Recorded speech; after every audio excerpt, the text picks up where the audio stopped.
Hello friends, welcome to my channel stocks and investment Tamil. இந்த வீடியோவில் GeM ஆரோமேட்டிக்ஸ் லிமிடெடோட IPO ரிவ்யூவை பார்த்துருவோம். நீங்க இந்த சேனலோட முதல் வியூவரா இருந்தீங்கன்னா மறக்காம இந்த சேனலை சப்ஸ்கிரைப் பண்ணி உங்க ஆதரவை தெரிவிங்க. ஆல்ரெடி சப்ஸ்கிரைபரா இருந்தீங்கன்னா உங்க ஆதரவுக்கு மிக்க நன்றி. டிஸ்க்ளைமர் என்னன்னா, நாங்க சிபில் ரிஜிஸ்டர்ட் ஃபினான்ஷியல் அட்வைசர் கிடையாது. நீங்க இன்வெஸ்ட்மெண்ட் டிசிஷன் எடுக்கிறதுக்கு முன்னாடி ஒரு சிபில் ரிஜிஸ்டர்ட் ஃபினான்ஷியல் அட்வைசரை மறக்காம கன்சல்ட் பண்ணணும். இங்க நாங்க ஒப்பீனியனை தெரிவிக்கிறோம். எஜுகேஷனல் பர்பஸுக்காக இன்வெஸ்ட்மெண்ட் அட்வைஸா நீங்க எடுத்துக்க கூடாது.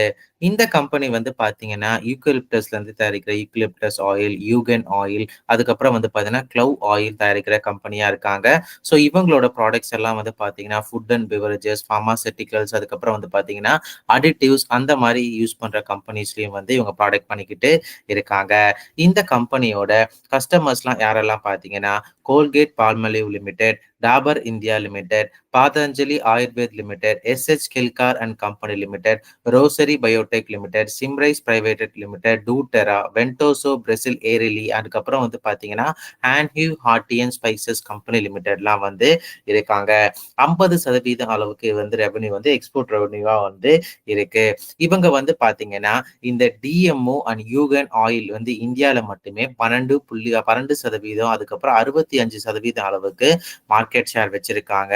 இந்த வால்யூம் மேனுஃபேக்சரிங் அதை எடுத்து பார்க்கும் பொழுது கிராஸ் மார்ஜின்ஸ் இந்த கம்பெனி கடந்த 3 ஃபினான்ஷியர்ல ஆல்மோஸ்ட் 25% வச்சிருக்காங்க. ஆர்ஓஇ இருந்தாலும் சரி, ஆர்ஓசி இருந்தாலும் சரி 15% அளவுக்கு வந்து இருக்கு ஃபினான்ஷியல் 2025ல. இந்த கம்பெனி ரிஸ்க் ஃபேக்டர்ஸ் என்னன்னு சொல்லி பார்த்தீங்கன்னா, இந்த கம்பெனிக்கு எப்பவுமே ஃபர்ஸ்ட் 2 குவார்டர் வந்து பார்த்தீங்கன்னா Q1 Q2 வந்து அவங்களோட ரெவன்யூ அண்ட் ப்ராஃபிட் மார்ஜின்ஸ் அந்த அளவுக்கு இருக்காது. Q3 அண்ட் Q4 தான் வந்து இவங்க ரெவன்யூ அண்ட் ப்ராஃபிட் மார்ஜின்ஸ் வந்து இருக்கும். அதுக்கு ஏற்ற மாதிரி பிரைஸ் ஃபிளக்சுவேஷன்ஸ் வந்து இந்த கம்பெனியோட ஷேர் பிரைஸ்ல தென்படும். ஸோ இப்போ இந்த Q3 Q4ல இருக்கிறதுனால தான் இவங்க இந்த ஐபிஓக்கு வராங்களோன்னு சொல்லி ஒரு கேள்வியும் எழுது. அது மட்டும் இல்லாம இந்த ப்ரொமோட்டர்ஸ் குரூப் வந்து ஆல்ரெடி வந்து ஒரு கம்பெனி நடத்திட்டு வந்திருக்காங்க. அது பேங்க்ரப்சி அளவுக்கு போய் இன்சால்வன்சி லெவலுக்கு வந்து போயிருக்குங்க. அதுக்கப்புறம் இந்த ப்ரொமோட்டர்ஸும் வந்து பாத்தீங்கன்னா டிஃபால்டர்ஸா வந்து செபி அறிவிச்சிருக்காங்க. ஸோ இந்த மாதிரி ப்ரொமோட்டர்ஸ் இன்டெகிரிட்டியும் வந்து இந்த கம்பெனிக்கு கொஞ்சம் மிஸ் ஆகிற மாதிரி இருக்கு அவங்க சப்சிடரிஸை பார்க்கும் பொழுது. அதுக்கப்புறம் 31% ரெவன்யூ வந்து பாத்தீங்கன்னா யூஎஸ்ஏ ரெவன்யூவா இருக்கு. ஸோ முன்னாடியே 50% ரெவன்யூ எக்ஸ்போர்ட் ரெவன்யூ சொல்லியிருந்தேன் பாத்தீங்களா, இதுல 31% ரெவன்யூ வந்து யூஎஸ்ஏ ரெவன்யூவா வந்து இருக்குங்க. அந்த 31% ரெவன்யூ வந்து இந்த யூஎஸ் டாரிஃபால பாதிக்கப்பட வாய்ப்புகள் வந்து இருக்கு. அதனால மார்ஜின்ஸ் இந்த கம்பெனிக்கு பாதிக்கப்படவும் வாய்ப்புகள் இருக்கு. அதை நீங்க மனசுல வச்சுக்கணும். இப்போ இந்த கம்பெனியோட வேல்யூவேஷன்ஸ் பாத்தீங்கன்னா இபிஎஸ் ஃபினான்ஷியல் 2025 டேட்டா எடுத்து பார்க்கும்போது 28 டைம்ஸ் earnings இருக்கு. இதே போஸ்ட் ஐபிஓ பேஸ்ல 31 டைம்ஸ் earnings வந்து இருக்கு. இது இவங்க பியர்ஸை கம்பேர் பண்ண சொல்ல குறைவா தான் இருக்குங்க. ஜிஎம்பி இந்த கம்பெனிக்கு கரண்டா 11.69%, 38 ரூபாய் ஒரு ஷேருக்கு லிஸ்டிங் செய்யறதுக்கு வாய்ப்புகள் இருக்கு. ஐபிஓ டீடைல்ஸ் வந்து பாத்தீங்கன்னா ஆகஸ்ட் 19 2025 இருந்து ஆகஸ்ட் 21 2025 இருக்கு. ஃபேஸ் வேல்யூ 2 ரூபாய் ஒரு ஷேர். இஷ்யூவோட பிரைஸ் பேன் 309 ரூபாய் 325 ரூபாய் ஒரு ஷேர் இருக்கு. Large size 46 share. ஆஃப் ஆஃப் ஆர் சேலும் இந்த ஐபிஓல வந்து இருக்குங்க. ஒரு 276 கோடிக்கு ஆஃப் ஆஃப் ஆர் சேல்ல வராங்க. இப்போ இந்த கம்பெனியோட கன்க்ளூஷன் பார்த்துவோம். ரெவன்யூ growth வந்து பாத்தீங்கன்னா ஃபினான்ஷியல் 2022 2023 கம்பேர் பண்ண சொல்லும் பொழுது 2023 2024 2024 2025 வந்து மிகவும் குறைவாகவே இருக்கு.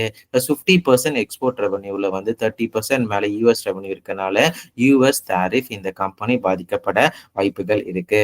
ஸோ இந்த ப்ரொமோட்டர் குரூப் இன்னொரு கம்பெனி வழி நடத்தின விஷயத்த வந்து நான் ஆல்ரெடி டிஸ்கஸ் பண்ணியிருக்கேன். அதை வச்சு பார்க்கும்போது ப்ரொமோட்டர்ஸ் இன்டெகிரிட்டி இந்த கம்பெனில எப்படி இருக்கும்னு சொல்லி நம்ம பொறுத்து இருந்து போஸ்ட் ஐபிஓல பார்க்க வேண்டிய சூழ்நிலையில தள்ளப்படுறோம்.